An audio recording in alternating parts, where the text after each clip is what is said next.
And we can continue. You still there? Yeah, I'm here. Oh, it sounds different now. Yeah, I think it's working. Great. Okay. Where were we going? It's just sports.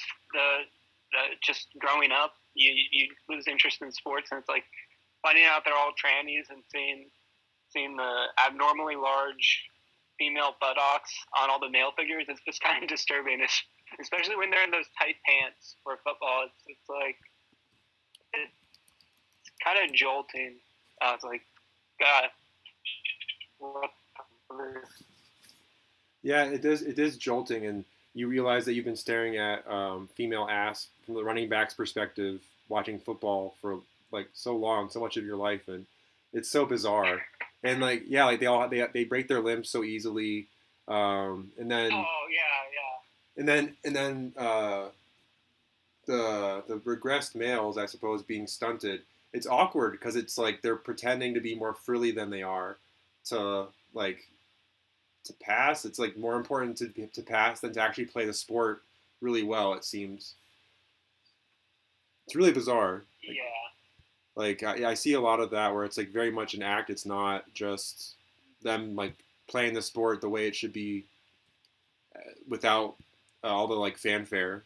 It has to be like this production and I don't know. There's so many athletes I can think back on, and I'm just like, oh, this person was just complete circus act. Like, um, and yeah, there is a worship of it. I think there is this like lack of uh, tribalism, despite having like the whole Masons thing on the surface level. So they use this sports thing as an avenue for that, and it doesn't. I don't know. It's kind of cheap. It feels like it's a cheap tribe. and the team, the Browns, they're just straight up orange. Like, do you think we don't see colors? Yeah, it is. It is bizarre that you have that like clear cut, no colors whatsoever. The wrong color represents the what's on the helmet. It's so bizarre. And yeah, maybe that is just a calling. It's a calling card, whatever you want to say for the club, where it's like, hey, look how stupid they are. They can't even recognize when we're saying the color wrong. Um, I think I remember apparently that's a reference to like the first owner of the team, but that is easily could be what it is. Is you have this like they can't even tell where the eunuch or the orange is hiding, and that actually brings me to an interesting point. Reading through Isaiah now. Oh, nice. Me too. I first through that yesterday a little bit. Yeah, I think it's in 56. Let me see. Um, if not 57, maybe. Hold on. Sons of a Stranger. Oh, here you go. Here you go. Here you go. I found it. I found it. Yeah. Wow. Yeah, 56. Okay. Neither let the son of the stranger. Oh, here you go. Blessed is the man that doeth this. I guess I might as well start from the beginning. It's not too long. 56:1. Thus saith the Lord, keep ye judgment and do justice, for my salvation is near to come, and my righteousness to be revealed. Blessed is the man that doeth this, and the son of the man that layeth hold on it, that keepeth the Sabbath from polluting it, and keepeth his hand from doing any evil. Neither let the son of the stranger that hath joined himself to the Lord speak, saying, the Lord hath utterly separated me from his people. Neither let the eunuch say, behold, I am a dry tree. For thus saith the Lord. For thus saith the Lord unto the eunuchs that keep my Sabbaths and choose the things that please me, and take hold of my covenant, even unto them will I give in mine house and within my walls a place and a name better than sons and of daughters. I will give them an everlasting name that shall not be cut off.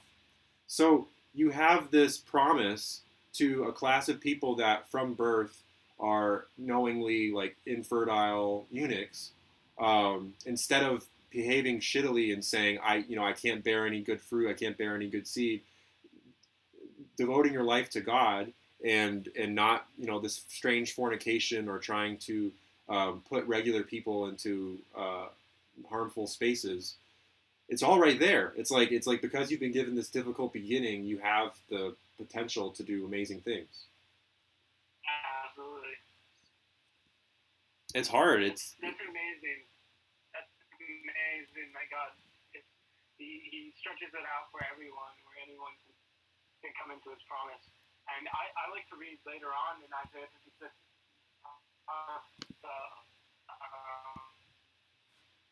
he won't be wroth with the one as great as the promise with Noah that he's not going to be wroth with the women who don't have husbands.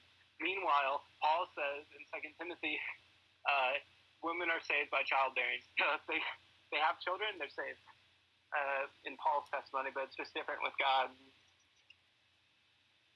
Yeah, I mean it's because it's how you raise those children. It's how you behave in that life. It's not just about having them and saying that, oh, because I've made a seed doesn't mean that you can't tend to that seed. You have to tend to it. Like with plants. I mean, with anything, you need to give it great care and consideration um, and everything you have. Really, you really have to put your life aside for your baby to grow up well. Yeah. But yeah. Paul will give you the easy avenue there. Checking my notes for something. So Enoch talks about the angels killing angels, like angel warfare going on, and how their sons won't be around because they'll all fight each other to death, pretty much. Like, I'm just gonna start like adding to the theory that Strange Realm was pointing out that like kind of the blonde European kind of mix, the blonde white kind of mix is kind of the example of that of the giants of today, and the examples of all the different wars, like all the way up to the Vikings to World War II, they were completely destroying each other. Every one of them, like Germany versus the USA, World War I as well. Throughout all of history, it's been constantly white people fighting other white people. And I guess you can kind of say that about a bunch of other groups too, that they've kind of been at war with each other. But the major wars we hear about are definitely kind of this European thing. Yeah, it is. That's a good point. I wonder too if it does have to do, just because our region is predominantly white, if that's why we hear about it the most. But yeah, there definitely could be something to that where the giants were white. They weren't dark skinned. I don't know. Yeah, like it kind of made sense what he was saying about like blonde kind of being like kind of more, I guess, angelic in a way because it's like a brighter color. Yeah. Argument. And I still believe that like the true Jews were like whitish, but probably a different hair color. Like I'd imagine, just because what the Bible says, David's descendant was, or Solomon's child was, he was black hair with like a kind of white mix. So maybe it's just that difference in hair color explains like who is who, perhaps. That's interesting to think about, and the idea of the Nephilim having red hair and being tall and having giant feet, and how that's aped with all of the clowns we see nowadays. Oh yeah, true. Clowns with big feet. Clowns with big feet and red hair being this rare thing we see too. But yeah, blonde hair being closer to the light and it being kind of rare, to have somebody who isn't blonde. What I notice a lot too is my dad's family, and a lot of families, they're blonde when they're young, and then as they get older, they go brunette or they get darker hair. So yeah, mine as well. Like I feel like I am pretty blonde, but I feel like the major reason for that being is that I spend so much time outside in the sun. Yeah. And I don't know. Maybe there is something to that, the giant aspect and them having lighter hair. I mean, maybe because they are so giant, they are closer to the sun. They could have lighter hair, and then, but then maybe there is kind of like this pasty, like him, like pale white, because they're known to like or like even what's the Attack on Titan. They're often very pasty because what they're feeding on is not good. They're oftentimes eating people or drinking blood and stuff, and it's crazy that all this stuff has kind of been in our face for so long, and it's been traumatizing purposefully. There's so many movies you can point to where the clown is the scariest part, and I think it's because there is something deeply interwoven in that. It's hard to imagine people dealing with these things. Like, we only have to deal with them on the spiritual, supposedly. Like, everyone's saying dead Nephilim spirits that are like being, like using hosts are often it seems transgender people that can't reproduce to stir up chaos. Yeah, and I was thinking about about the demons being fallen angels, that their spirits are still around, and they're trying to possess people. And what's interesting in Revelation, so this is end time prophecy. Um, and the rest of the men which were not killed by these plagues, yet repented not of their works of their hands, that they should not worship devils, and that's the key thing, and idols of gold and silver and brass and stone and of wood, which neither can see nor hear nor walk. I think like the whole idea with music, especially making it, for a lot of people, it's just like you gotta let it just flow through. You gotta do a bunch of drugs and then let the music flow through you. Like that sounds demonic oftentimes, and like even the things they're saying, like I don't think they even know what they're saying, but it's some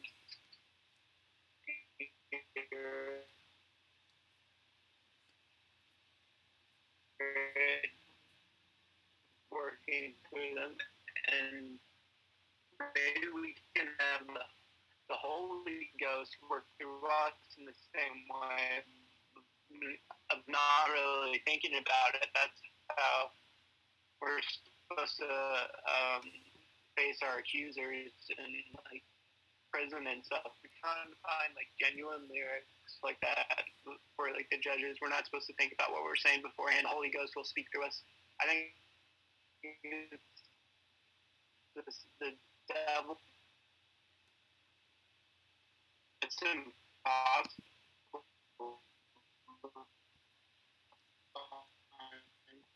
We should get in the word and should have prepared in the same way. I think I probably heard you like first. Often, they're a little out there. If you're, I'm probably in a bad spot. This one's on me. It was funny. I caught a lot of that, and a lot of it was slowed down.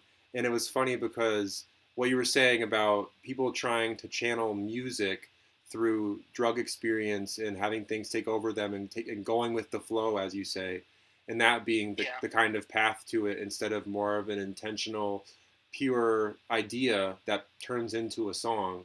And yeah, I'll say I definitely, as a musician, have done both things, and it is kind of weird to have the flow where maybe I'll take a lot of cannabis or rarely mushrooms and just go with what my hands come to, and see myself as an instrument. It's kind of romantic in that sense, but then I feel like there is something that's important about volition, and it shouldn't be the main way you practice music. It should maybe be an aspect of it, but not all you do, and definitely not ritualistic. Like I think that the mushrooms and cannabis can make music interesting. It can help with the creative process, but it shouldn't be something that you need to make it. Yeah, well, it's when you're making lyrics, I think especially where you don't understand what you're doing, so you're just putting it out there grabbing from the ether. Maybe that's like demonic because it's so bad. All the music nowadays, it's totally the worship of devils, like talked about in that Revelation verse. I think it's straight up these. If you're idolizing a musician, you're idolizing a demon. Oftentimes, it's very true. I found this band. They were called Under the Influence of Giants, which it's the same AWOL Nation guy, Aaron Bruno, but it's totally what a lot of people are under the influence of. I think is this Nephilim, and that's what we find gratifying is someone that's like so fleshly based. Like Eminem, like I can't believe I like supported him in certain of this stuff. It's so disgusting. A lot of the things they say, it's very earthly. And nothing pure that lasts a while. That's what God's way is. It's just the easiest way to have the best solution possible, but people want to turn around and do something else. Yeah, I think it seems like more often than not it's to get attention. And Hans has his great videos about people that will like tell you about their disgusting diseases and their like just the most foul things because it gets them attention. It's not even good or helpful. It's just, oh, look at my boils from years and years of playing high school football and just gross stuff. And they want to do it to, I don't know, like outrage you or just to purely get attention for attention's sake. Yeah, people. I don't know. I don't want to. I don't want to on thinking about like channeling the Holy Ghost by just waiting for the right thing to say and having Jesus speak through you. I think it's both ways. It can be channeled through, good and bad. But definitely, I don't see much good being channeled nowadays. No way. Yeah, it's pretty messed up, and I think there have to be people making music that is more pure. There is a lot of good stuff. Like I've said in the ambient sphere of making music, and yeah, I do think there are some good lyricists out there, like you referenced AWOL Nation, and there, but you have to really dig for it, and you have to look into their imagery, and often I think it's people that aren't in the spotlight. I mean, you really have to go away from the spotlight. The people that are in the spotlight are probably playing other characters and trying to make you sad every day at the end of the day. I mean, that's what I feel like it often translates into is you have a job, you're doing something during the majority of your day, and you get home, you listen to this music, or you do it on the way to work, and it gives you this empathy, this like sadness, but where you should maybe turn that, it just wallows in it. It's okay being sad instead of turning it into something new or that you can learn from. I mean, there's a lot of good music out there with phenomenal lyrics that can help a lot of people. It's a tough route to walk, but what I think you can do is look at music you liked at before you found this stuff out and look at it again and see if it still holds true to you, or if now that you know the things you know, these artists seem a little bit off base or creepy. Yeah, well, that's the problem. I think about learning more about like these satanic things. It's like, well, this person's referencing something satanic that I know about now, and that's the reason I can't really connect with their band anymore. Like, I don't think I support AWOL Nation at all anymore. I don't know. It's a bunch of mumbo jumbo that I understand a little bit about, but other stuff I don't, and I don't know if I want to delve into it more. Yeah, it's hard. It's hard to sign off on an artist and be like, this is somebody I fully support, given what we have to look into. Like, there's even some ambient guys that like they'll call people their little tag names. Oh, my lovelies, and I'm like, I can't support this. This is so weird. It's this like worship of self, and instead of oh, here's some stuff that I came to, and I'm thankful for God for, I don't know, like providing all the amazing things that allow me to be, again, like a tool or an instrument or a painting for Him. It's not like, I feel like so like my work, has ups and downs. I think it's good stuff overall, but the best stuff is when I don't have such a firm grasp on it, and I'm allowing like natural elements from life to come in, and yeah, it's hard to find that. It's hard to find people that are making music because it's genuine and it's not for somebody else or for a label or to promote a message that ultimately brings down the viewer or the listener, I should say. Yeah. Yeah, especially in rap. That's one of the worst places possible to go for music, and maybe it explains kind of the crime rates going on among the Black community, because it seems like that's their music is rap, and the crime rates, what's it, like 50% of the crime is committed by 13% of the population. Like 75% of the new AIDS diagnoses are like Black people. It's like there's a lot going on, and I think that musical makes people spiritually sick. Oh yeah. It does. I think a lot of that rap music. I mean, we've talked about it before. I mean, it's degrading to strats. It's degrading to swires. It's degrading to women in general. And then you have this glorification of money so often. Even in rappers that don't seem to talk about it, at some point they're gonna mention it. It's hard to find a rapper that's not gloating about the money they have. Well, the first rhyme in the Bible across all languages, it's like, I murdered a man to my own liking. If Cain got punished 7 times, then Lamech 77 times, and he's that would be an inherent rhyme across all languages. 77 and 7 was like the rhyme. And I think he was trying to be like poetic to his 2 wives, and it's just about the most gruesome stuff possible. Yeah, it's disgusting. Where it does seem like this kind of I'm able to just concoct the most disgusting imagery, and then it'll percolate in your mind and then go away. Where a lot of rap I've listened to is like that. It's like I can relate to some of these dark feelings, but I don't want to sit there. And there's often albums that they that's all it is. It's just like looking at all like the disgusting aspects of our society, and but there's not this like light from it, or there's not this path out. It's just like, look at all the murk and gross clown world we live in. Stay there. Yeah. Okay, I'm gonna send something. Maybe we can focus on something a bit more. Like, we're just saying this stuff sucks right now. I got something pretty awesome that I found about recently. Was let me send the link to you. Which one am I sending it to? It looks like it's the one. Hold on. I got it. Tefario. Okay, so this is so at first this was in the Bible, but it was taken out of superstition. They were like, oh, if it got lost apparently, but it was in the early text, and only out of superstition was it not kept in the Bible, which is like the whole idea of, if it's not in the Bible, God doesn't want it to be in the Bible, which doesn't seem true because Paul's in the Bible. Right. So I don't know. Maybe it's inspired. Maybe it's not. But it'd be interesting to read through a little bit of it. The Apocalypse of Peter. Yeah. So scroll down to the Ethiopian text. Okay. Text of the Apocalypse of Peter. Here we go. It's about like 30 minutes long if we read it, but I just find the beginning pretty interesting. Hold on, the Bodleian, the Ethiopic text. Here we go. Yeah. Okay.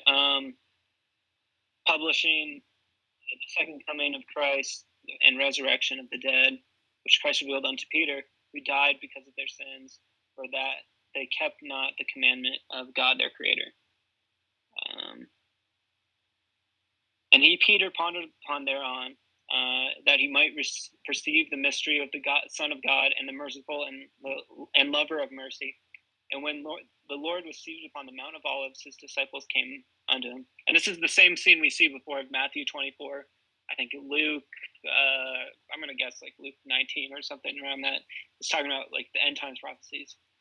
And we besought him and treated him severally and prayed him, saying unto him, declare unto us what are the signs of thy coming and of the end of the world, that we may perceive and mark the time of thy coming. Instruct them that come after us, and to whom we preach the word of thy gospel, and whom we set over in thy church, that they, when they hear it, may take heed to themselves and mark the time of thy coming.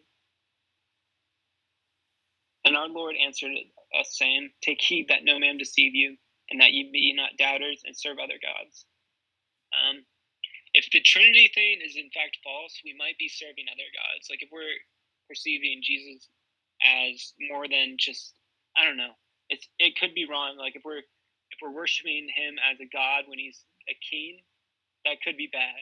That could be bad. But that's why I want to get into it more. Yeah, that's the notion of the give pharaohs. A better answer for that tomorrow. That's where the Egyptians seem to err, is the Egyptians tend to revere the pharaohs as gods. Yeah. And if you see, Jesus has the connection to Horus, and Jesus has the connection to Zeus. Yeah, Jesus. People try to make that connection. Yeah. And Zeus throws down the lightning bolts from heaven. He's often also considered Satan. Satan came down in a lightning bolt. And then, I think there's that twisted, Jesus is Satan. But if you read about Jesus, everything about him is like the ultimate person you want to be. It's really... Yeah. So maybe the name is... I don't know. I believe in the name, but I can see where people would have questions about it. Well, Satan's in a position of power now where he can kind of manipulate us however he wants. And it seems he wants us to blaspheme the correct name, is my guess. That's what Hans kind of says. Yeah. That makes sense to me. It's everywhere for a good reason. And it's for both reasons, I think, because it is that pure name. And then at the same time, it's the one that's ultimately blasphemed because it's the only one that has any tone to it. The rest of them all are a little bit hollow. If I'm cursing Buddha, I feel like nothing's happening. If I'm cursing Odin, it doesn't feel like it's just an air, like a wooden statue. It's not real. Yeah, exactly. Yeah. That's a good point. Like if I'm saying I'm cursing Jesus Christ, like that sounds like a terrible thing to say. It does, and what I've noticed at work too lately is if something really goes apeshit, it seems very forced when my boss will straight up say Jesus effing, and yeah, well, they love doing that. They love trying to influence people into saying stuff like even oh my God, I think is even taking it too far. But people also try to get you to say the Jesus Christ thing like that. You're right. Yeah, it feels very forced and unnatural and exaggerated, and I think they're just trying to provoke people to do it like them and say things that are more loose lipped so that they can feel like there's no judgment where there should be. I think that's the essence of what I see is like they want to like potty out the air, pollute the air with all this crap so that it feels like there's no real judgment. And what should be happening is there's a person who's like, oh, like I'm not going to agree with what you're saying. I'm not going to contribute to this conversation, or just outright say what you're saying is disgusting. We need to keep it in a better, warmer, like more helpful and genuine dialogue. Like, yeah, absolutely. Many shall come in my name, saying, I am the Christ. Believe them not, neither draw near unto them. For the coming of the Son of God shall not be plain, i.e., foreseen. But as the lightning that shineth from the east unto the west, so will I come upon the clouds of heaven with a great host in my majesty. With my cross going before my face, will I come in my majesty, shining sevenfold more than the sun. Will I come in my majesty with all my saints. So it's going to be really obvious when he's coming. Like there's no human that's going to be able to replicate Jesus coming whatsoever. Have you been having any strange premonition like dreams recently? I don't know. My last dream was about like people fighting. People in your corporeal physical life, people you don't know? Yeah, people I don't know. Okay, huh. It's so interesting. Dreams are definitely something spiritual. Yeah. People Joel you talks don't about know that. fighting. I mean, was it two people or was it multiple people? It was like everyone. It was like some Call of Duty lobby or something crazy like crap. that. Okay. But everyone had like tiny. There were big guns, but there were also like small guns. And like everyone was like scavenging for like ammunition and having a free for all. Yeah, it does seem kind of like a Fallout scenario, or yeah, like I don't know. Maybe it doesn't manifest in that way, but some people are so like hit on that mentality of we got to go to our bunkers and there's going to be all this like crazy like tribal behavior.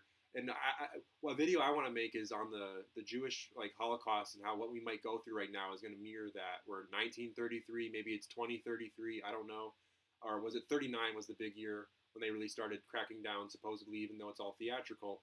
It might look weird, where you have a crystal knocked. I think that's the word. The night of breaking glass, where that's when all they started taking people to camps and taking families apart, pulling families apart, and all that. I don't want that to happen. I sure fucking hope not. Yeah, I don't want that to happen. It was what was talked about a lot in those Holocaust books, and yeah, it's disgusting that people act this way and there's so much control. But I don't know. I don't foresee that. I think it's going to be more so like the mark, you can't buy food, and then you're going to like lose your land and money, and then you're just going to have to like go out in the wilderness. But I don't know. Well, I liked what Strange Realm said, where they're kind of reopening the asylums. Like everywhere I go, where they know if I'm awake, they'll diagnose me with like a certain like health condition. Like I think it might be something medical going on, where certain people they're not deemed competent to be in civil society, so they'll go in the asylums. I think that kind of run true to me based on my experiences. Oh, so they're weeding people out right now. or reopening the asylums later on. Yeah. Reading people and like designating them beforehand. I figure with the draft, like what was the draft? Like it was like you were born on a certain birthday. Like maybe the medical establishment will put like, oh, if you're a tranny freak, you're born on an odd number, and they'll just scratch the date. And if you're a normal human being, you'll be put into the war, and or you're a drone, you don't know that much, you don't matter as much, so we'll give you an even birthday or something like that, where they already are planning out the draft beforehand. Jeez, that's interesting to think about, but that makes a lot of sense. There are already an insulated class. Maybe we are just seeing CGI fake people on the stage right now, or a lot of it is that, and it's been going on for God knows how long, and they're just, I don't know what they're waiting for. What celestial event? Some principalities interacting in a certain way, like a principality war to take place for this to onset, or Jesus coming in the clouds. But yeah, it's a lot of interesting things to think about. Yeah, and it's interesting as well. If we could go to Matthew 24, and ye shall hear of wars and rumors of wars, see that ye be not troubled. For all these things need to come to pass. But at the same time, I don't think we should be worried about these kind of wars happening. Like I see so many truthers. Their whole audience is based off of this fear they instill in their fellow in their own audience. They instill fear in them, so they come back. Like I don't think that's what we should be doing here. There's really not that much to be worried about. I think is if you're in Christ, there's not going to be this crazy apocalypse day. Besides the comings of Jesus and all the different plagues coming with that thereafter. Yeah, we're definitely, at the end of an era, and I think we're coming into something beautiful and amazing, and we can have faith in that because we have been. I mean, I don't know how not to be. It's like the society is contorted in such a way that it's hard not to be a good person once you can see, especially. If you can see, everything you're going to be doing now is going to be good because, like, it's so obvious what's bad. It's so obvious and plain what you don't want to touch, what you don't want to be near. Well, yeah. Just make such a huge difference by just sharing a couple things, sharing some images, showing some people some channel, showing them Hans Wermet's channel. You can do so much just with a couple of words, and it's all about how you orate it. It's really an art, and we're getting better and better over time about how we present our message, and they can't stop that. They'll try to ban us everywhere we go and make little, like, it's insane. Like they've changed so much of like how I used to truth back in the day. I'd go through these video game lobbies where there was constantly a group searching for like it was this open thing where people could join, not necessarily my game but my group, and I'd talk to them, and I'd have like a title about like flat earth, fake animals, vaccines, and like other stuff like that. I just include that in the title, and people would come in and they'd be genuinely interested to hear the points I made. But now there's not that avenue for me anymore. Because I'm pretty sure I'm like the sole demise of that. It was also like I was very reputable because I was also top 500 in the game at the same time, over and over and over. So like people are like, okay, this guy obviously knows his shit, and he's turning people en masse. We gotta shut this shit down. It does sound like it, yeah. Like you got to such a point where everybody's being able to hear your message, and you can't refute it, and they what are they going to do? I mean, they just kind of like awkwardly grin while you're talking. Yeah. Well, people would say I bought the account, but then after that, what I did to persuade people even more, I'd start playing piano music, like classical piano music, while like intertwining my own stuff with it. And it was like this. You can't really say he's stupid when he's playing something like that Beethoven would have played back in the day. Like, it was really good. I'm trying to get back to where I was at it, but it takes some time. A lot of it was like kind of splicing audio together. Like if you have like a track of what you already played before and you just keep combining to it over and over. Yeah, it's really nice. Yeah, there's little tricks you can do for music just to make it a lot easier to make it like beautiful. Yeah, it's true. Splicing the pieces together helps quite a bit. You have a good recording, and then you're able to evenly put it into the next recording and then build on it. It's a very helpful tool. Yeah. Yeah.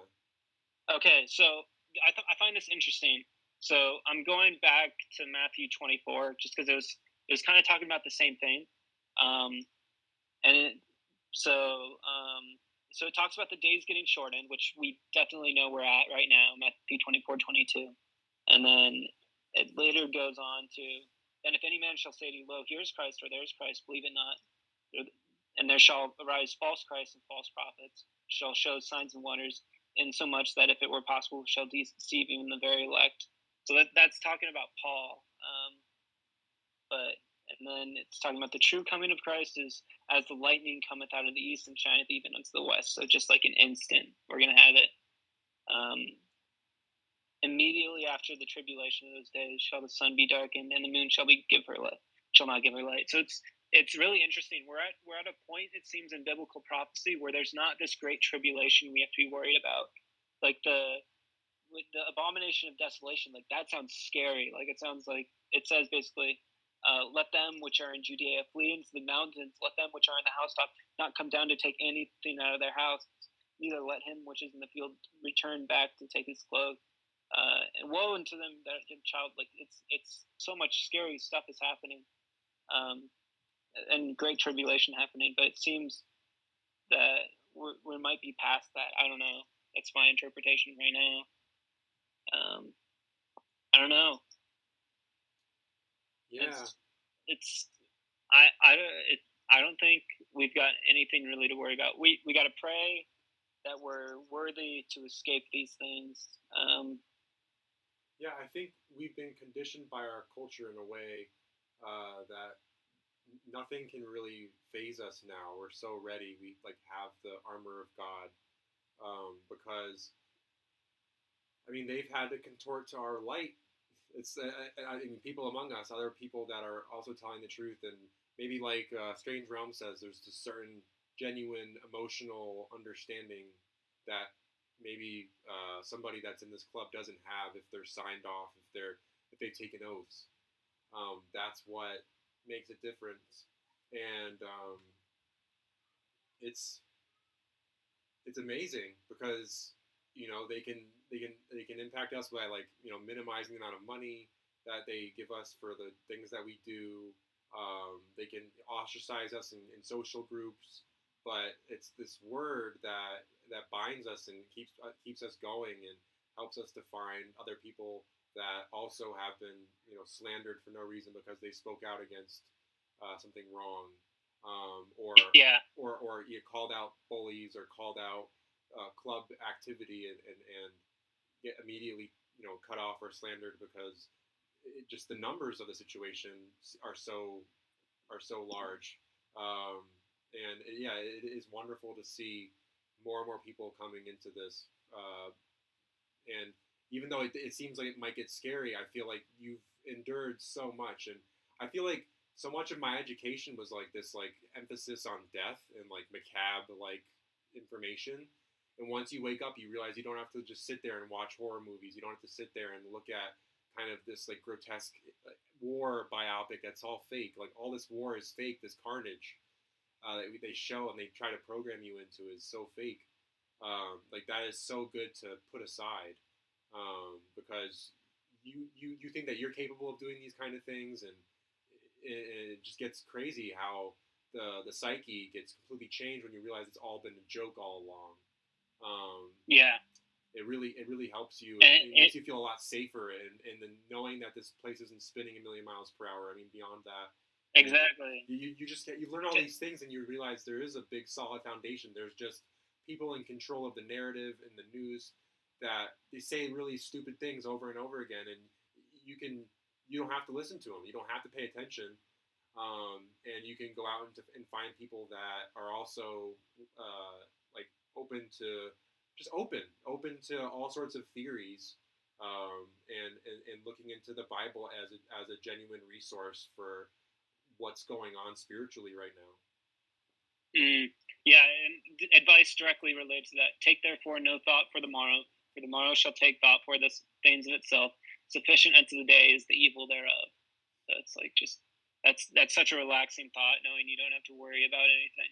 Yeah, it's amazing. Like you could have a really hellacious day, but know that the next day cannot be anywhere like it. There's a different, I don't know, godly design there's a different message to be imbued in you, and you don't have to sit through that pain in the way that you did the day before.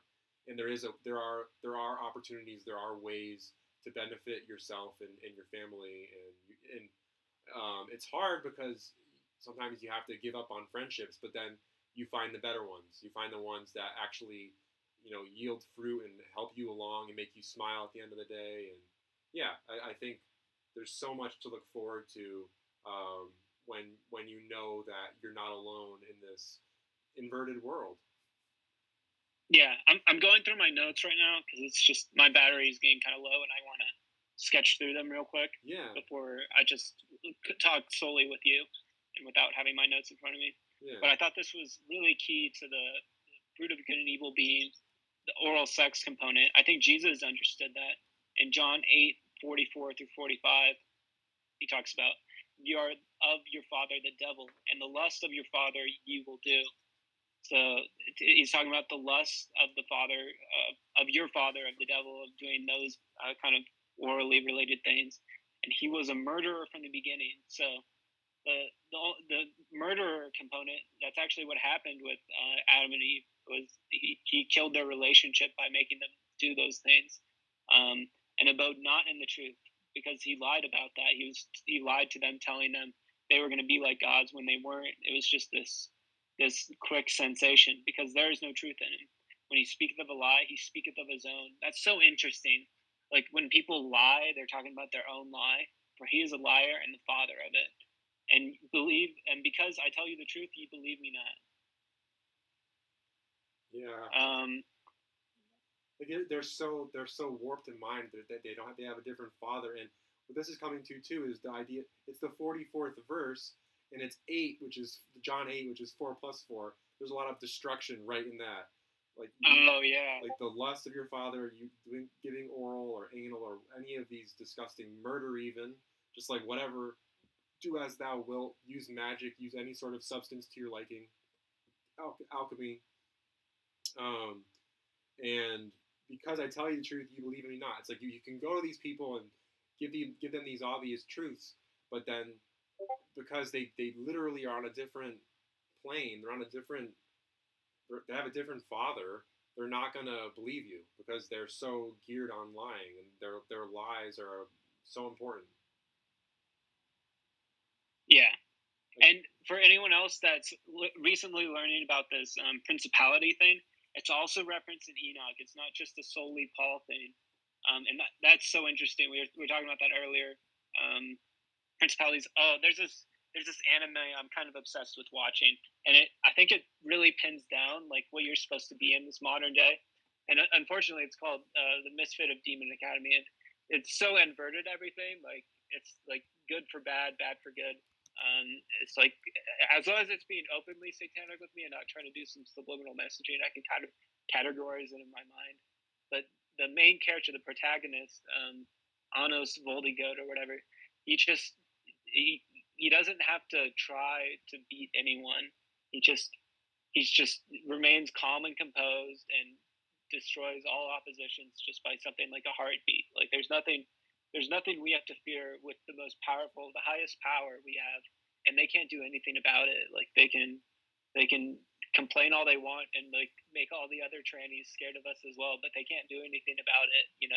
They're gonna definitely set an alarm. There's an alarm going off. Like in They Live, when they realize the person has their glasses. Everyone knows. Like it's so obvious.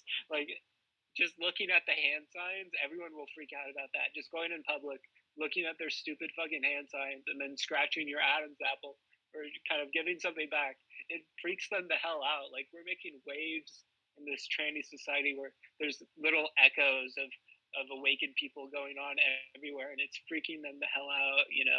But they can't do anything about us. We're destroying their psyche and making them worry constantly when we are just existing. We're just doing what doesn't annoy us. We're just doing the bare minimum.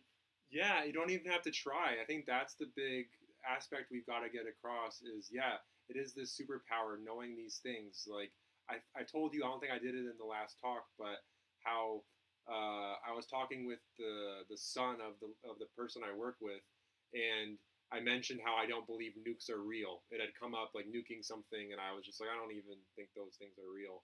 And he's like, Martin, he's like, your education has failed you. And I'm just like, deeper down, I'm like, no, I know for a fact it has, and it's all theatrical Hollywood stuff. And hey, yeah, practical effects, and I can just sit with that. I don't have to like defend it. It's just there that I don't believe in it, and it's helpful because it shows that you're thinking for yourself. You're not just going along with the train wreck, because that's what it is, to just pretend these things. It is train wreck. It's a train wreck. It really is. And if you, I mean, the only thing I can think of is you are so, I guess, cowardly that you're afraid to just have your own opinion.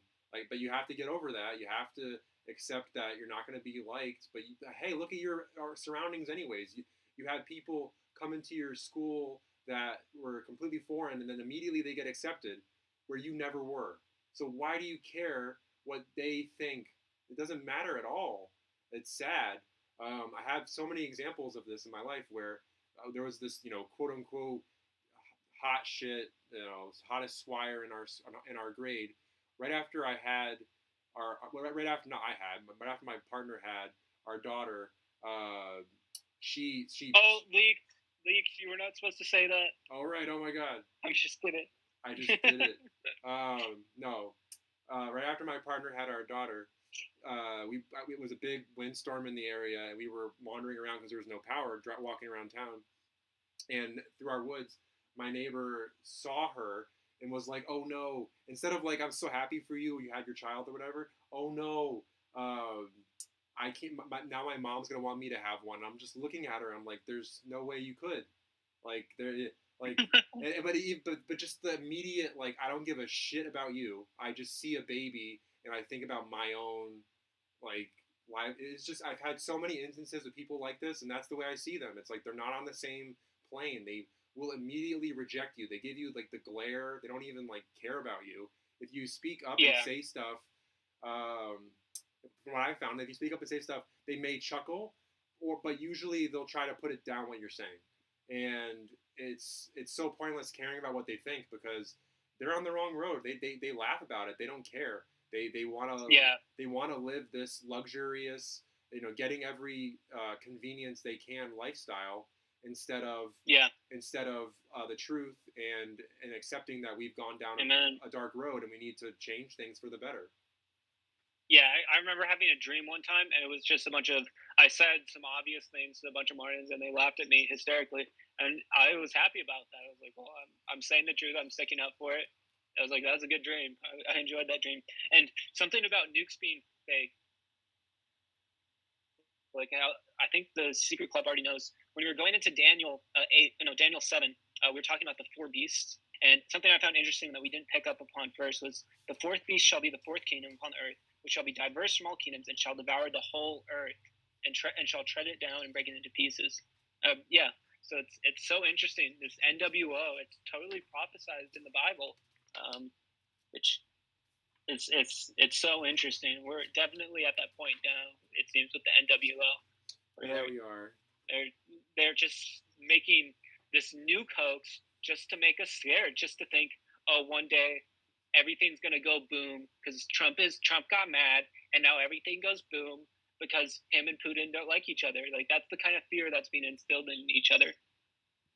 Yeah, it is. It's total, like, insane nonsense. This whole, like, a Cold War is gonna come again, and they just, what was that, 60 years ago? So maybe that's on a 60-year cycle. They have these Cold Wars. There'll be another cycle of wars. I think you're right. Like, and maybe a couple of us will get drafted or something like that. Right? Yeah, dude. And kill off their naturals. Right? Yeah. That's kind of it's so weird. But like the whole Hunger Games. Before that, the Japanese movie, The Island. I forget not The Island, but I forget what it's called. But the same idea. Basically, we have like teenage people pit up against each other and fighting for like to the death to just survive, basically. That's what they want. Lord of the Flies, maybe? That's how they want. What was that?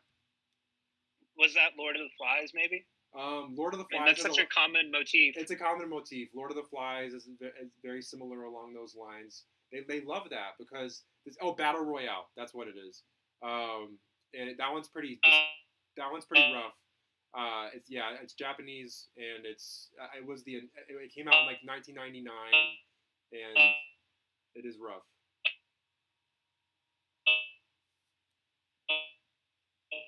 Oh.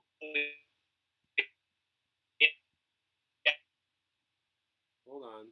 666. I'm not catching what you're saying, but I know the recording's picking it up. Oh, there we go. Now you're back. Yeah, I hear you now. Yeah, I'm here. But yeah, the 1999 being the 666 aspect, and yeah, it seems like that's what they want, but I don't know how effective they will be at getting it. I don't know what their technology is like, if they can just like close off a town super easily or what. It's weird to speculate that stuff, but again, I think we have nothing to be worried about. Yeah, and nothing to be worried about. They're happy with how society is now. That's what it seems like. Sure.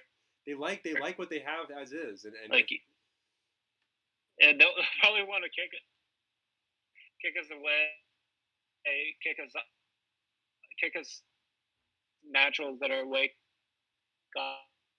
They do it strap hose, but they'll try to keep silencing that as much as they can. Yeah, they will. And it's not just talking about the vaccines. That's called medical misinformation. Like, who knows? Like, maybe the vaccines, like, it's a kill switch for people when they wake up.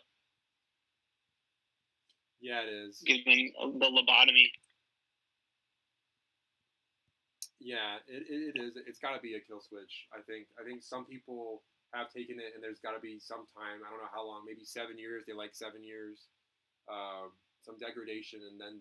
But I feel like most people in my world, I feel like they fake the vaccine. They're not getting it. Oh, true, dude. I was at a super wealthy rehab. We had like even the sheriff of like Las Vegas there, and he was like insane amounts of money. Was Italian, so he was a part of that club too. But basically, everyone didn't go for the vaccine, and one guy joked, "He's like, I already have autism. Why are you giving this to me?" It was actually hilarious. I love that guy. Yeah. He was funny, but he tried to be gay with me, and I had to cut him out. But no.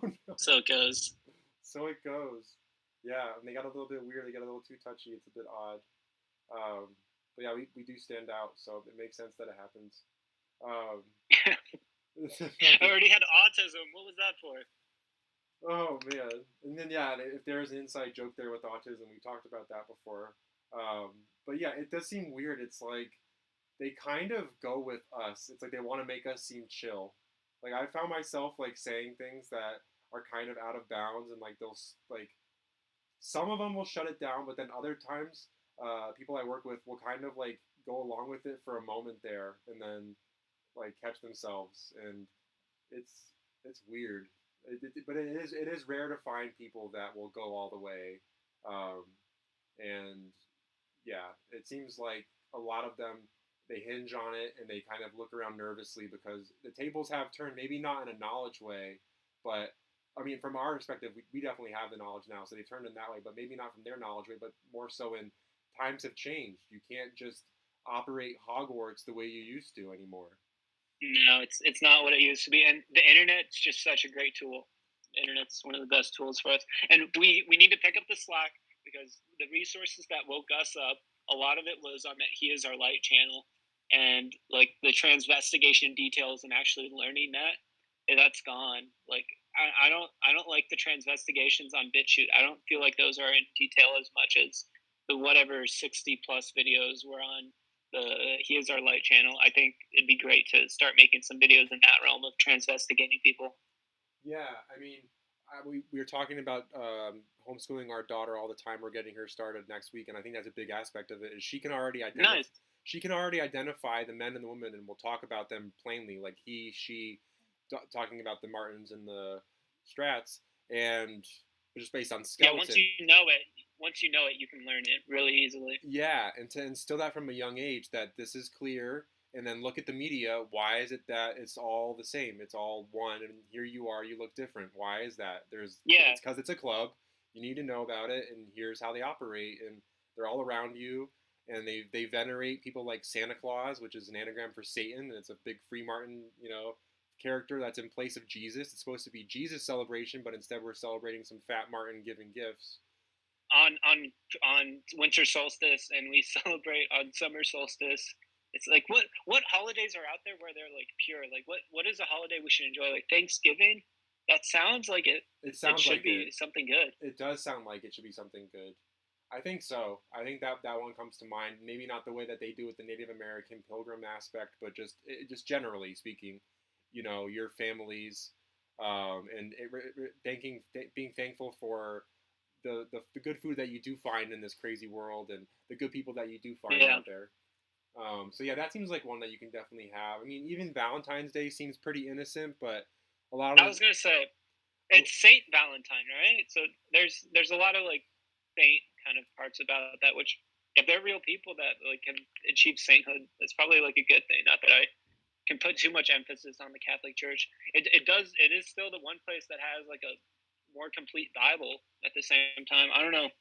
There's been a lot of Italian Catholic hate in his podcast, and I'm not quite sure. I think it's probably the place that we described in Revelation, but it's got some good parts about it too. I'm glad we got that Catholic perspective with Strange Realm. Yeah, yeah. It is helpful to get a better idea of it. Where I don't know. It's complicated. Um, you hear so much about the strict, austere nuns. You hear so much about how they've inverted many aspects of the Bible. But then again, you have like people that like that's all they know. That's their community, and there were good aspects to it, having that uniformity, having that like that close village like mentality. I mean, Mormonism kind of has that too, but I don't know. It's also like, what are they? Is it a coven and they don't let people in? Is it this kind of like similar idea behind inbreeding or only breeding very close?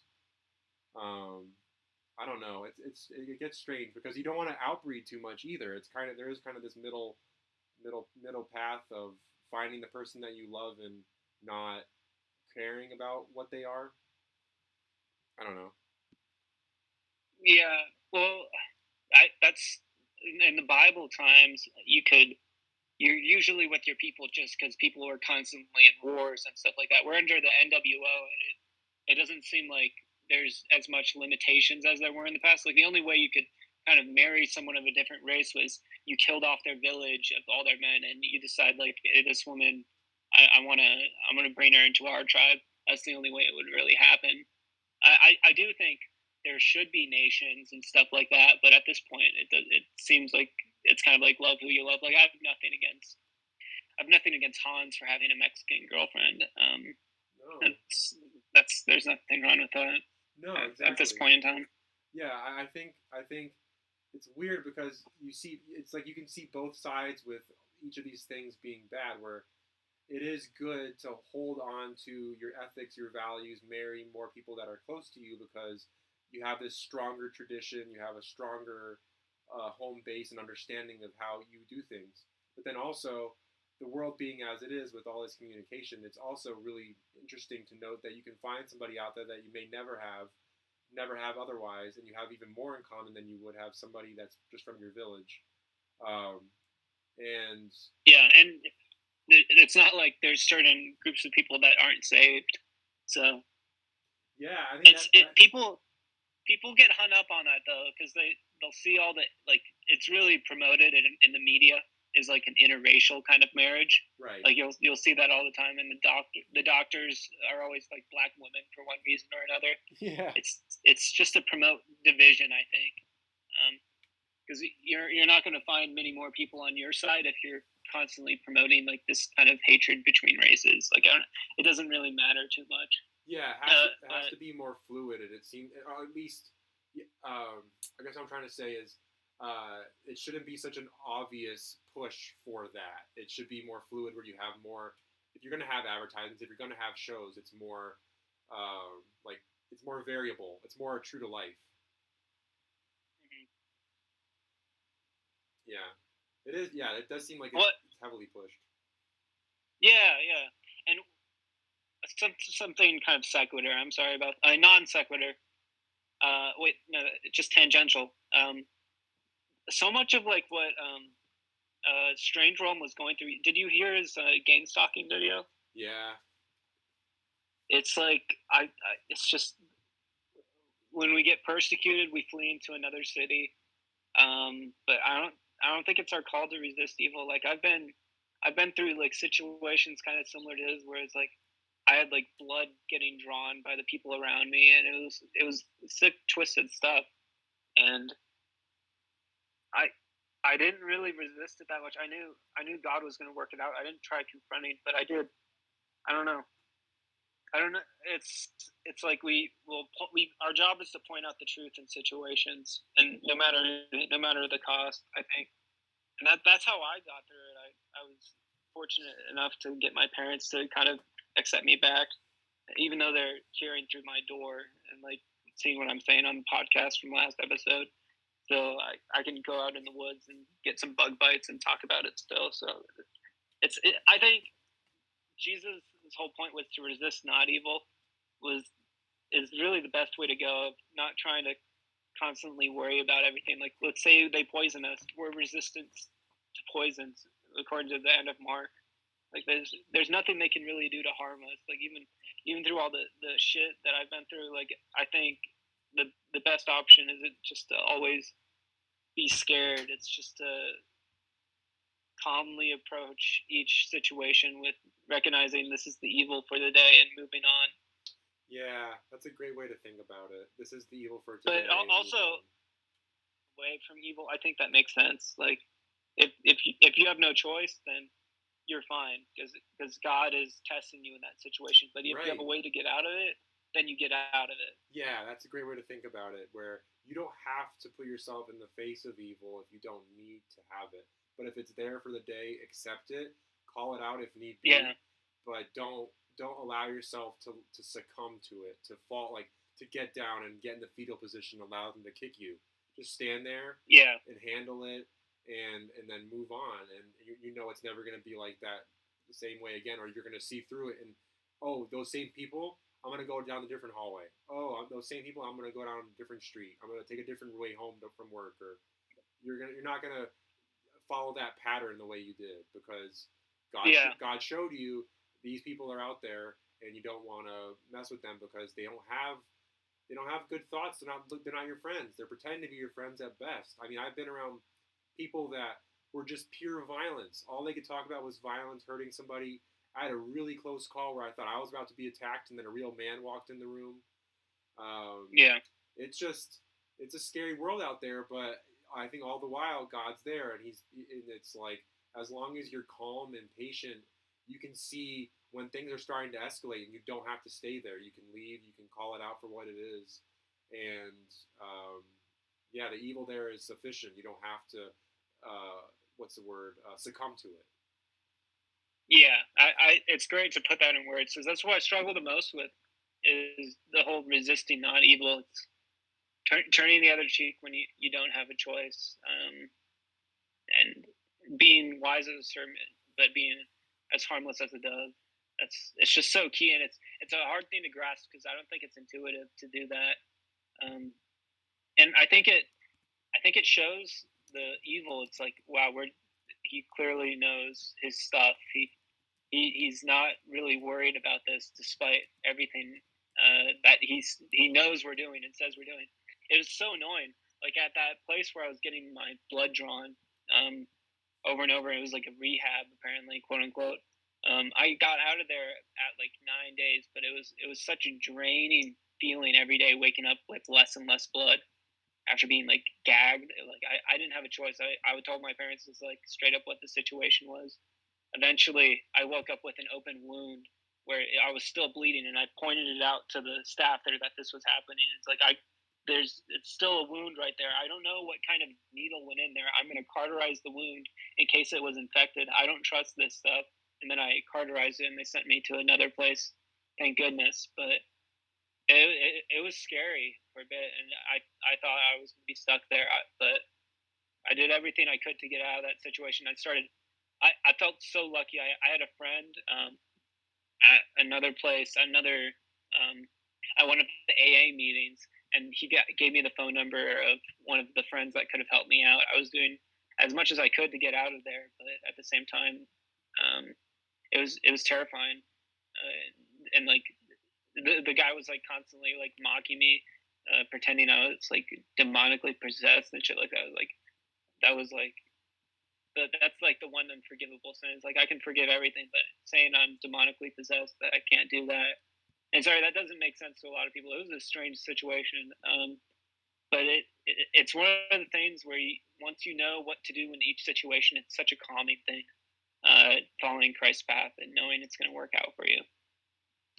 Yeah, it is. Because it brings you so much relief to know that you're not crazy. This is kind of, in a lot of ways, just like a circus distraction designed to get you to react. And when you don't react time after time after time, Hans references it, and it's kind of sad, but it's also better. They just leave you alone. Yeah. It's like it shouldn't be that. Like we should resolve things. They should just stop doing that. But they'll either leave you alone, or sometimes what I've noticed, they'll even occasionally show more respect for you. Um, but yeah, usually they'll just ignore you. And what I see all too often is like a Martin will come into be like in my area, and like maybe talking with some people that I work with or something, and then it'll come to me and then just like avert the gaze, look somewhere else.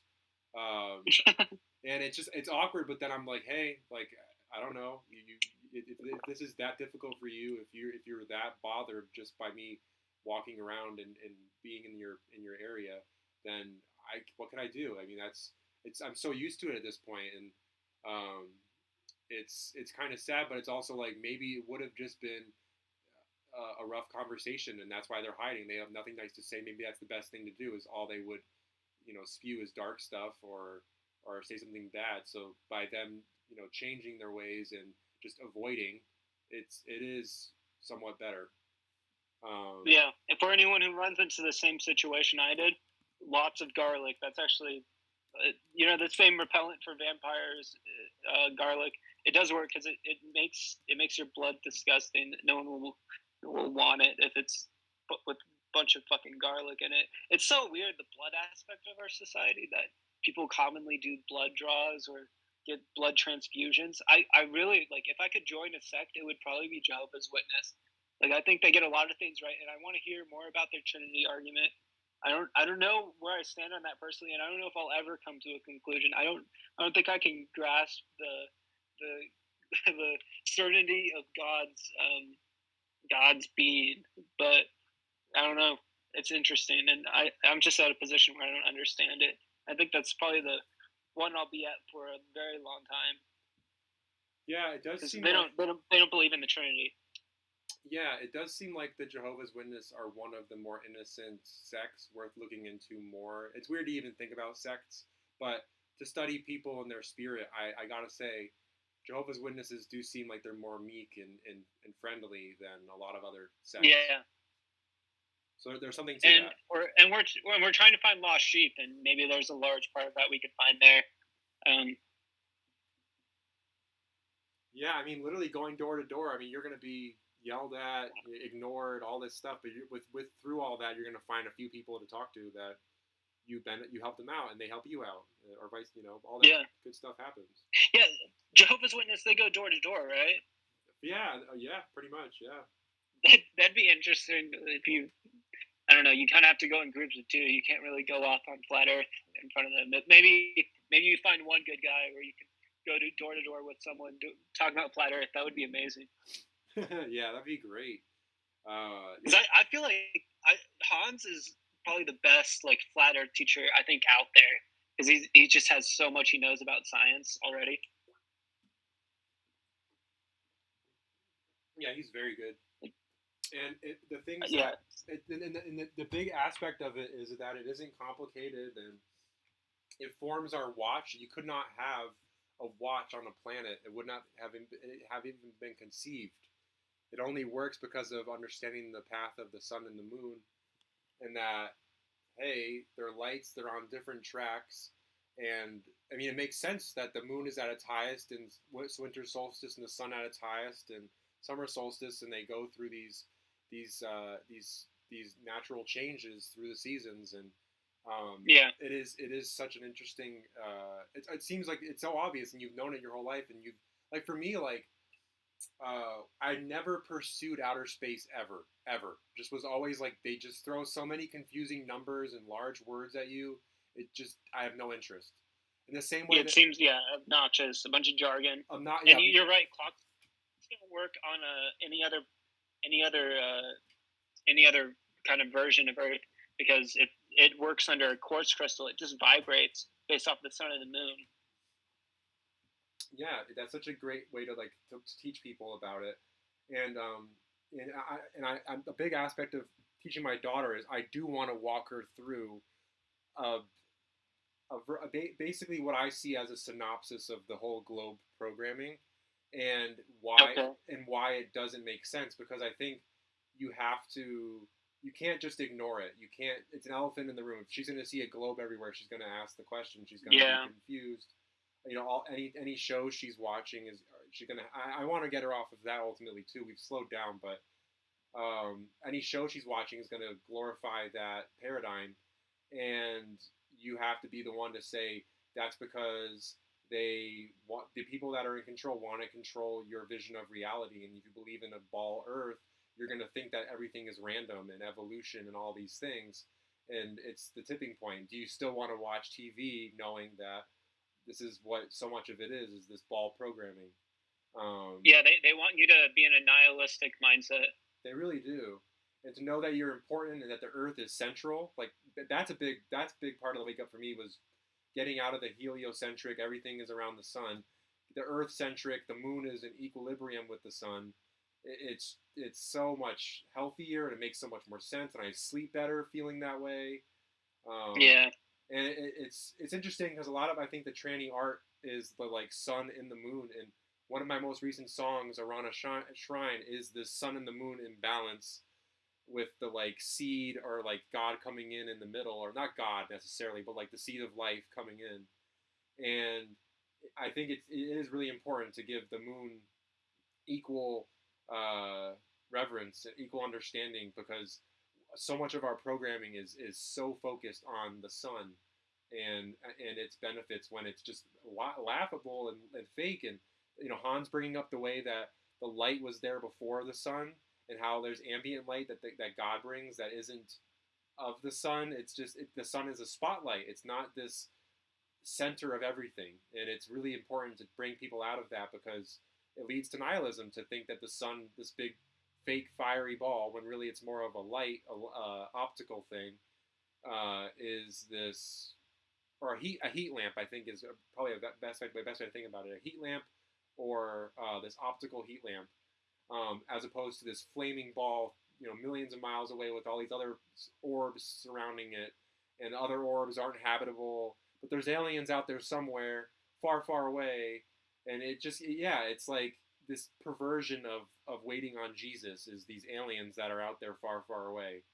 And I've always hated it. I've always hated outer space programming because it always felt like very, I get sterile is the word that comes to mind. Like there's not really a lot of plant life. They're all wearing this metal suit. It's very robotic, and I think there are good allegories in those stories, but they're almost always biblical.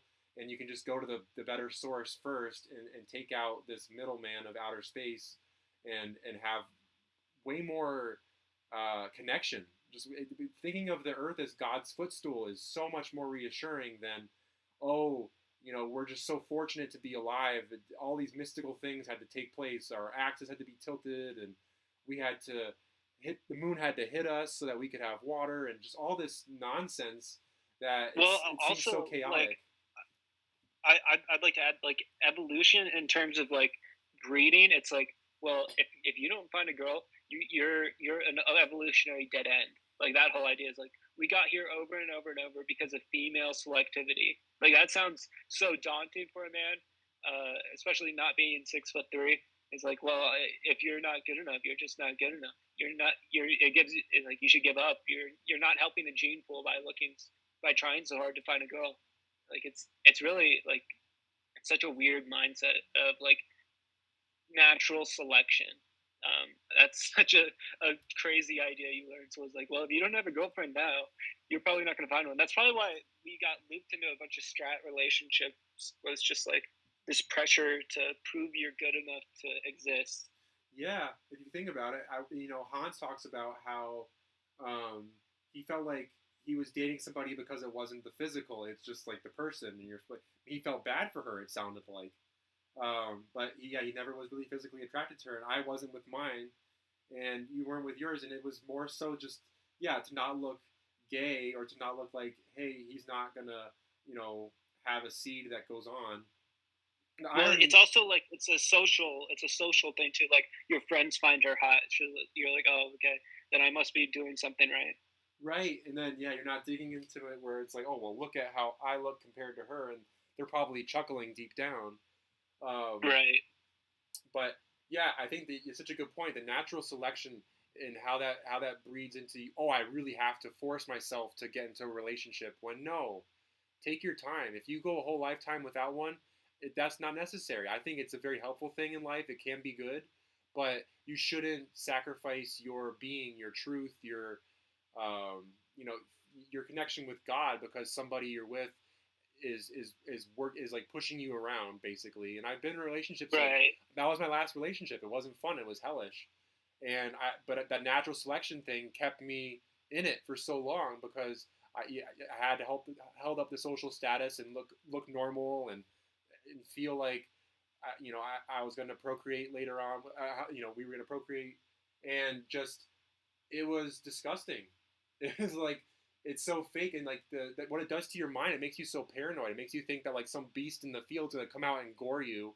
You've got to like the world is so hostile out there. You're so fortunate to be alive, but it's a different message of no, like you're God's gift. There aren't it's His footstool, and the only reason you think there's all these crazy dark forces out there is because you turn the TV on or you believe in the mandated programming that they have to dish out for public school.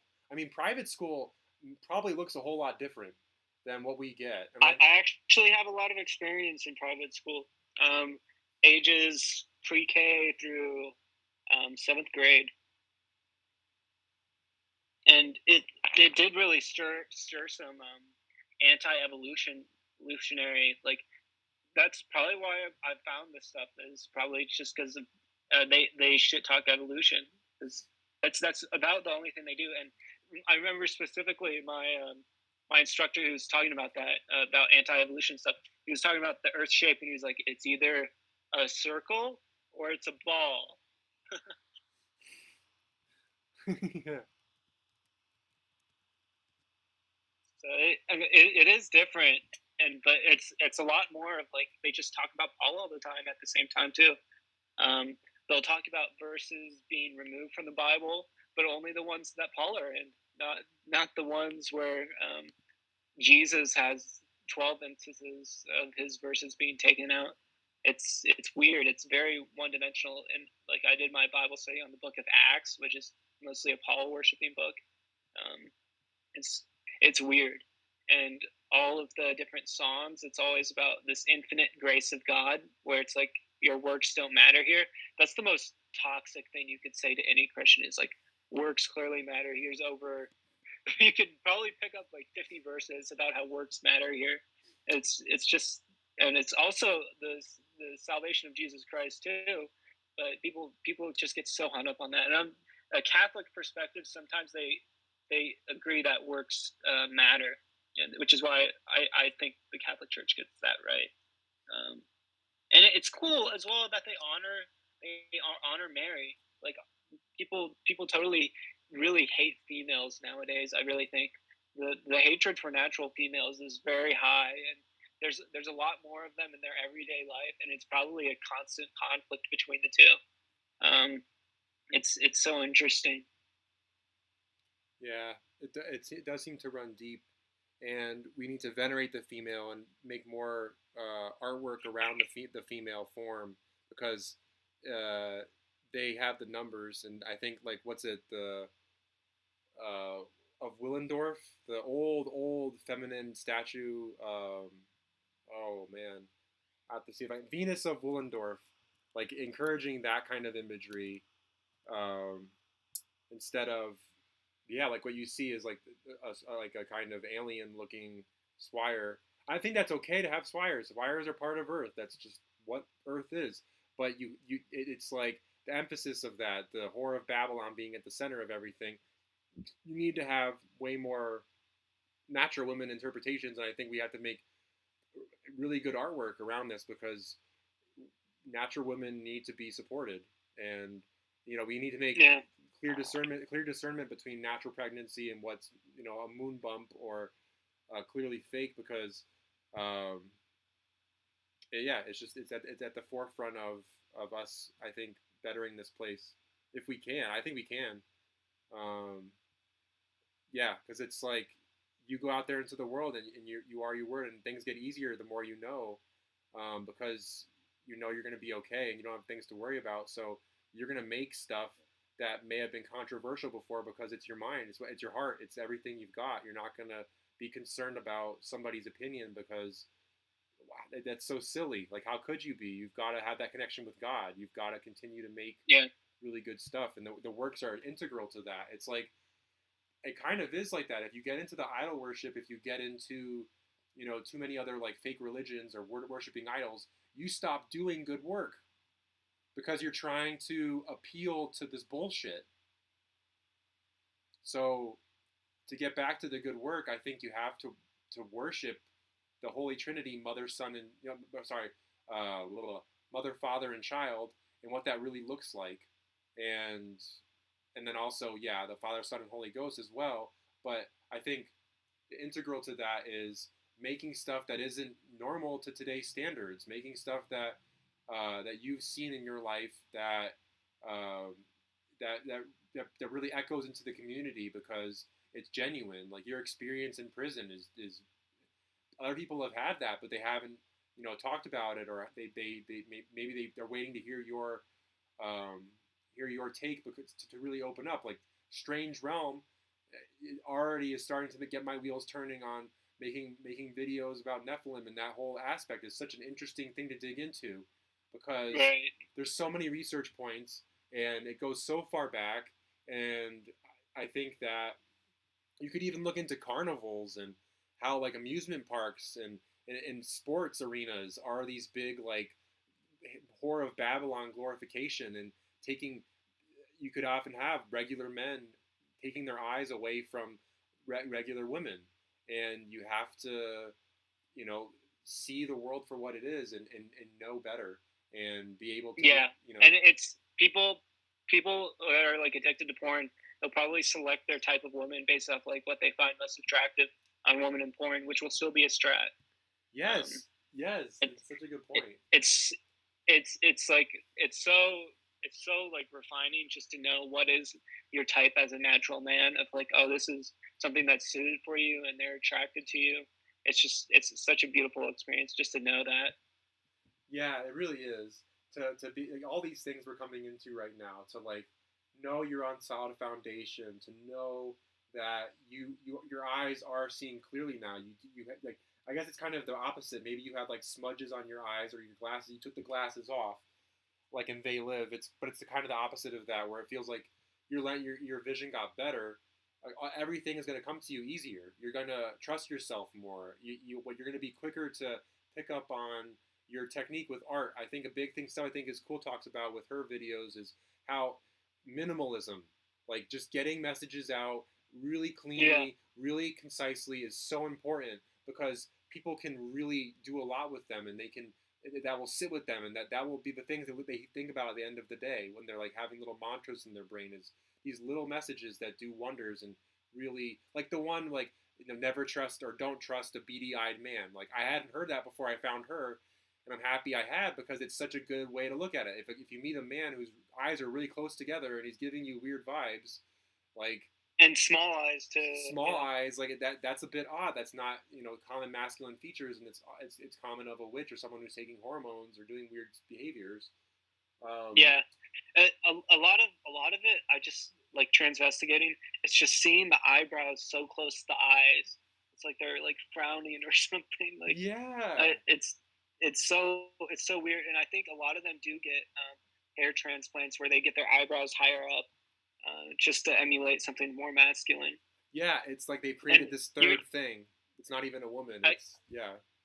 I think you're so right. Like what God gives us, like this nuclear family, like that doesn't exist really anymore. It's ungenetically related children. Like if it's a strat family, it'll be like the aunt with who has like the aunt who's actually a natural male with like some other natural female that they keep in their friend loop, and they'll have no genetic relation to their children, and they're also children themselves, and it's like there's no tight knit family unit anymore, and like just bringing that back is going to be such an amazing thing. Like that brings happiness to the world. Yeah. Having actual relationships, like people, like I think, like how could people do it before? How could people possibly live in this planet without having technology to go for, to like be more amused by, to have some book? It's like no, people legitimately just like liked hanging out with each other and having an enjoyable time. Yeah. I mean, Because yeah. the world wasn't so disgusting. Like, Right. how would my family work without having TV all the time to be the sole center of the everyday relationships of my own family? Oh my God, it'd be so much better.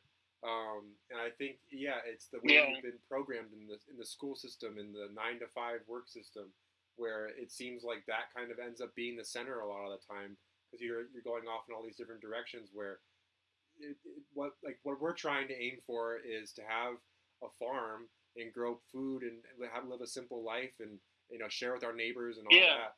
And I think like disconnect more. And yeah, you gotta like it's so important to realize like something Hans had said about how people think we're living in the best time ever because we have a smartphone and you can instantly tap into all this stuff. But it's like it's so disconnecting to just constantly source from that when you have such a good person in front of you. Like you're constantly, if you're always into your phone, you're going to be devaluing people around you, like so regularly that you're not going to have deeper conversation, and you're going to feel depressed. You're going to feel weak. You're going to feel like incapable because you're always referencing, these ghosts, these people that have already written things. It's good to have as a resource, but you really gotta. I mean, people in general have to spend more time with their family. Turn off the TV, cover it with something when they're having dinners, have more family meals. And then Hans has a family now. I'm starting up a family. We have a little daughter, and we want to have another child. And I'm excited for the prospects of you having one too, because it has done wonders.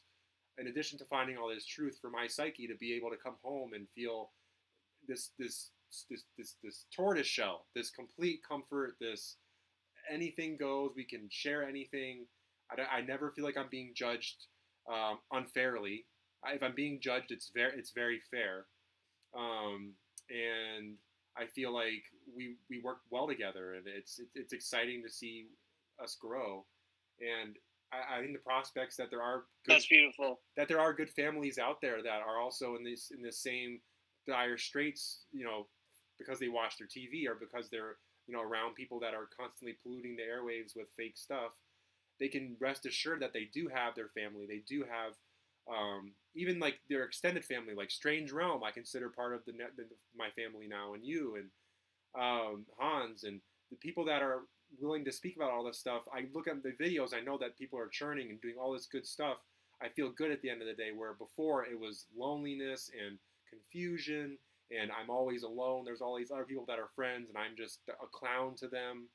And that it's like you realize you don't have to like fight so hard to be with the good people. They come to you because you are a good person, and not every. Yeah, I think I literally stopped making jokes because I was tired of being like the clown for my family, and I Yeah, just got so put up with that. that's all they'll pay attention to you for, and it's like, well, okay, Yeah, I'm not gonna do this anymore. I'm not just this clown. I have other things I want to do, and I've talked about it before, the 140 some odd slide video I made about flat Earth and Christmas and all that Yeah. for my family.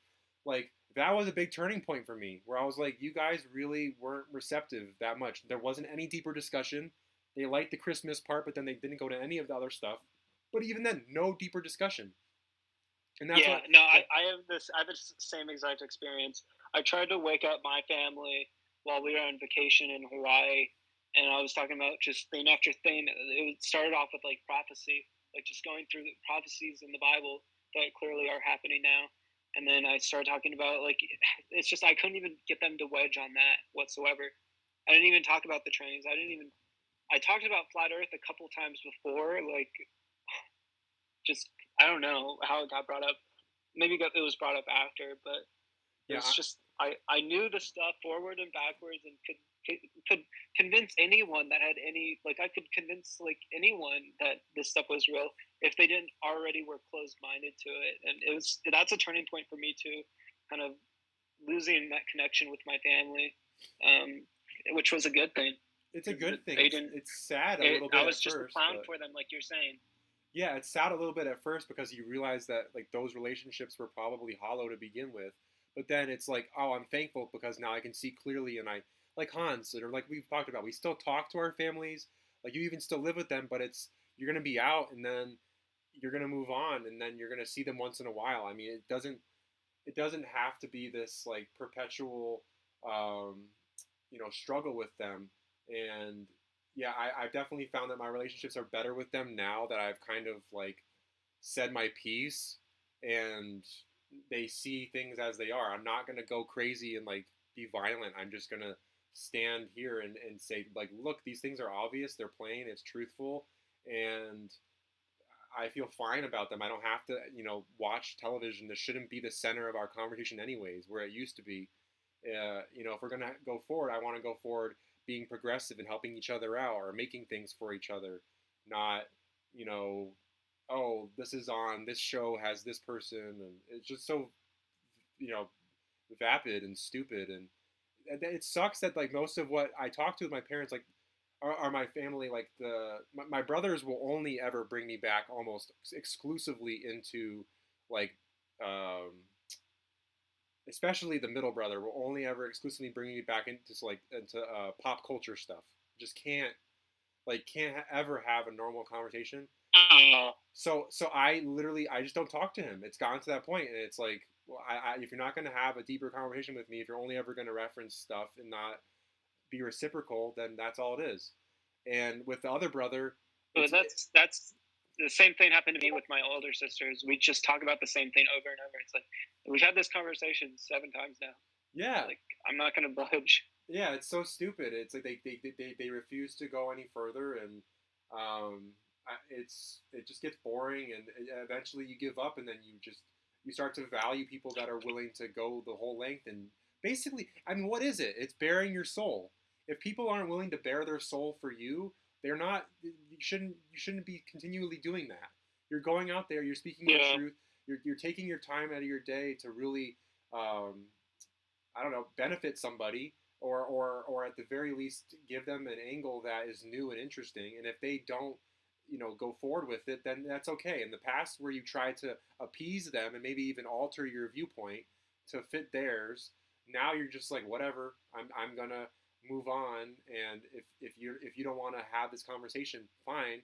There's other people that are willing to go deeper and are willing to hear me. I don't need to feel bad that someone looked right through me, and it's just like, oh, I'll just look right through you. I'll give you the exact treatment. Um, it's I don't feel bad about it too, because if someone else started that treatment, then they deserve it. Like I don't. That's exactly. It's not mean. It's just like, okay, I don't value. I'm gonna walk away instead of be violent and angry. Just walk away. You don't have to stay in that space with somebody who's not willing to be a person and have a back and forth with you that's constructive and helpful. yeah, yeah, absolutely. It's. I think like maybe